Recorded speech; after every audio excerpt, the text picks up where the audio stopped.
Hi, it's Copperpippin here and welcome to my channel. Today's speed build is my Beachside Courtyard. I took influence from an image I found online. I get a lot of inspiration from there.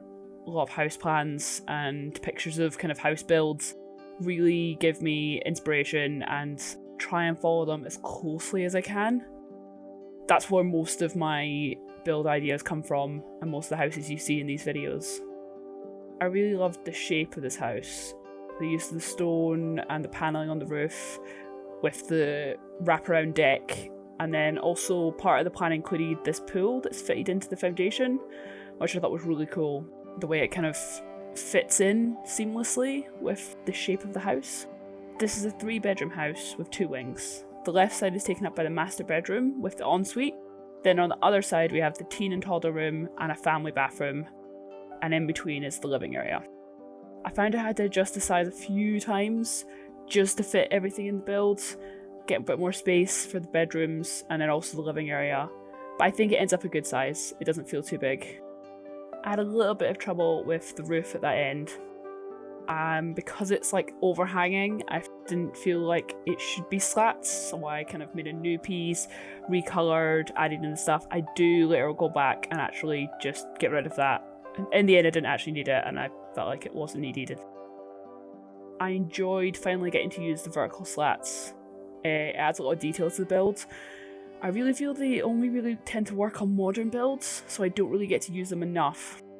But we'll see with the new update coming out, or is already out, but not when I recorded this video. Hopefully I'll be able to do a lot more modern-ish builds because I really enjoy them more. I had a bit of trouble with the ones next to the pool. I didn't feel like they looked correct just without any kind of covering. To make it look correct, as you can see, I tried a couple of different things. Tried half walls, tried fencing across the top. That added a couple of extra weird details and the shape didn't make sense. Nothing seemed to be correct. Finally, I found a workaround with columns and the spandrels, and I feel like that works and finishes it off. I really enjoy when I'm making these kind of builds that I can really use these big windows to really brighten up the house.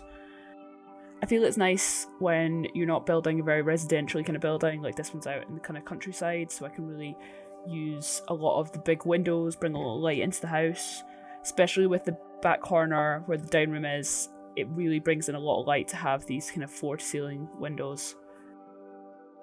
I also feel like it's important with the buildings to make sure that the outside and the inside kind of are the same style. It is harder when it's more of a starter build. With these ones where the budget is just anything, I find that, especially if it's a modern build, I really try and concentrate on what kind of items I'm using, like using the industrial kitchen counters. I love those counters, and I feel like any kind of modern build I tend to use them because I feel like it definitely gives it that feel of modern. This is also continued in the furniture that I then use throughout the build. I'm really happy with how this house turns out in the end.